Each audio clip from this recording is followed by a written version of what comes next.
Terence Crawford versus Canelo Alvarez. Man, is that a great fight. Especially now after what Terence Crawford did to Earl Spence. And everyone was lining up Earl Spence. We all overlooked Terence Crawford. Maybe some of you guys picked Terence. If you did, kudos to you guys. Congratulations. But I was naive. I picked Earl Spence to beat Terence Crawford. I counted Terence out. And I expected Earl to maybe fight at 154 and then go up to fight Canelo. He was the fighter that I thought was going to go and fight Canelo, go on to fight Canelo and get that money fight and, maybe sell out Dallas, Texas. I feel like they both fought there and, Earl's the hometown favorite, so I felt like it would be a good, a great sell. But after what Terence Crawford did to Earl Spence, I don't think that fight's even in the question.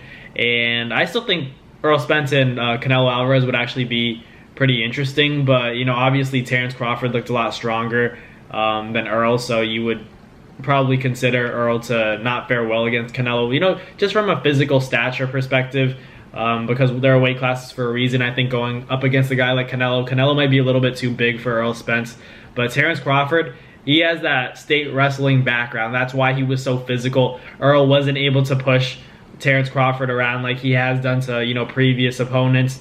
And that was something new for him. He's never been in the ring with someone who was, physically stronger. I thought Earl was the physically stronger guy. I thought he was bigger. I thought the size difference played in, into Earl's favor. But after seeing that fight, it was very apparent that Terence Crawford just on another wavelength when it comes to skill and obviously physical strength. He was, kind of pushing around Earl Spence and, ragdolling him, in the boxing ring. So it was interesting to see. It surprised me. It surprised a lot of people. I don't think anyone really predicted that fight to go the way it did. But, respect to Terence Crawford, and if he goes on to fight Jermell Charlo or the other Charlo brother and beats maybe a Tim Tszyu, goes up and fights Canelo, I wouldn't really be mad at it, because I think that Terence Crawford's that talented that we could see him win all of those fights. Against a guy like Canelo, I'd probably see that fight at 160. 68 is definitely too big for Terence, in my opinion.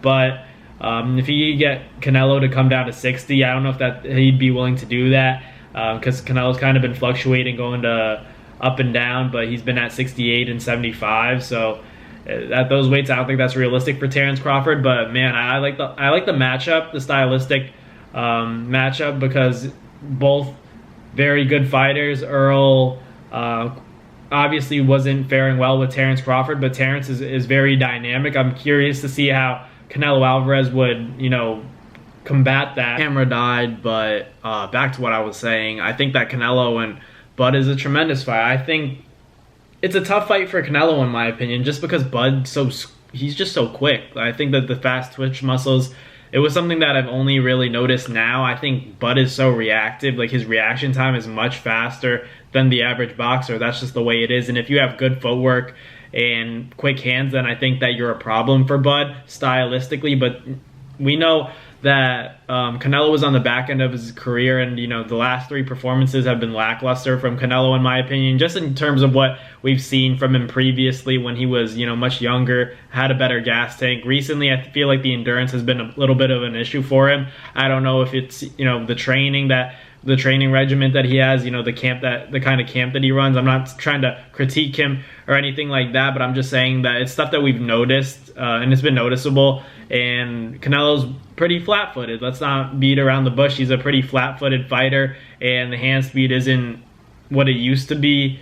Floyd showed that. Even when he was young, he wasn't the best. So I think against a guy like Terence Crawford at his age, I think that Terence would give Canelo a lot of problems. Canelo, despite his greatness, despite, being a guaranteed Hall of Famer, arguably the best Mexican fighter of all time, I think that, he'd definitely have his hands full against a guy like Terence Crawford, who's so quick, so talented, and dynamic. So I'd probably go with Terence Crawford in that fight just because of the speed advantage, and I think he's a smarter fighter than Canelo. Canelo just kind of waits, tries to land one big shot and end it, and sometimes it doesn't work against, that elite level of competition, and I put Terence Crawford in that category. So I'd probably go with Terence Crawford by a decision. I don't know if he could stop Canelo, because Canelo has one of those granite chins. He's been in there with Triple G, one of the heaviest hitters. Obviously the trilogy fight was lackluster, a little bit underwhelming, but still he's has a granite chin, in my opinion. And from Terence Crawford, he's no joke. Maybe he could prove me wrong like he proved me wrong against Errol Spence, but we'll see what happens.